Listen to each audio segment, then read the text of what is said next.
Pauvre, top liste meilleure pub congolaise par TN. Mais bon, on peut quitter. Papa et tonton, monsieur. To, what is the to? 听不懂，他说什么意思？我听不懂。 Raise. 已经给你钱了， Raise, 给你500。 papa. No chinois. You speak français or English? 什么意思？说什么意思？听不懂。我500块已经给你了，说什么？ Hein? 啊？500块已经钱给你。 Ah, mais, na sambwe, yon a interprète à ça, t'es.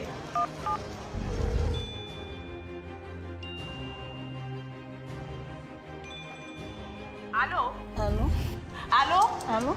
Mado, nga Justine, yango mbongo ochaki combien? Allô? Mamé! Écoute, termine à 0.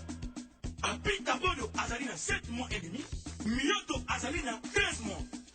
Bonne année niveau keseni ya santé makasi boy. Micro baladère. Mudambu di mono, mudambu di dambu di famille. Pona ngai, ezali kambwa famille. Moi je trouve que c'est un problème de nutrition. Soki ezali pona kolia. Toyeba, Mioto ayaka ni. Apita. Heureusement que j'étais prudent. C'est dans la voiture. Ah! Nani aibi yoyo ya bana? On a volé ça. Ah, papa Tito, notre yo-yo. Tito, oyibi yoyo ya bana? Olongwe musala. Patro limbisa ngai. Elengi ya yoyo. Ata biso mikolo tokudia. Papa, pardon, Louis, c'est yo-yo qui est tellement bon. Alors les enfants, dans ce cas, je pars acheter pour vous. Yoyo.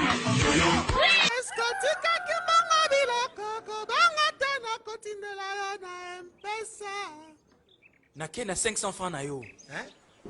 Oh, boyete, zosalana, muniko. 500 francs de nini?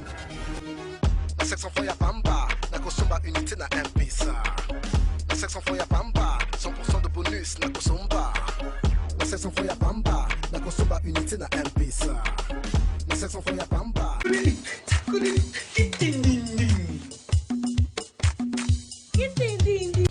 Nabana kuna biso tumeleka nini? Ebonga bana class tumeleka ko? Ba etija na rubika kango. Ba sportif nyasa ya mboka. Ba mama ya wendi nini utaka kabien?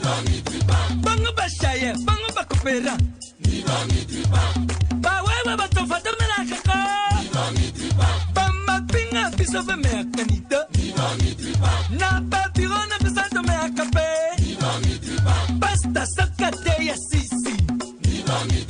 Oh.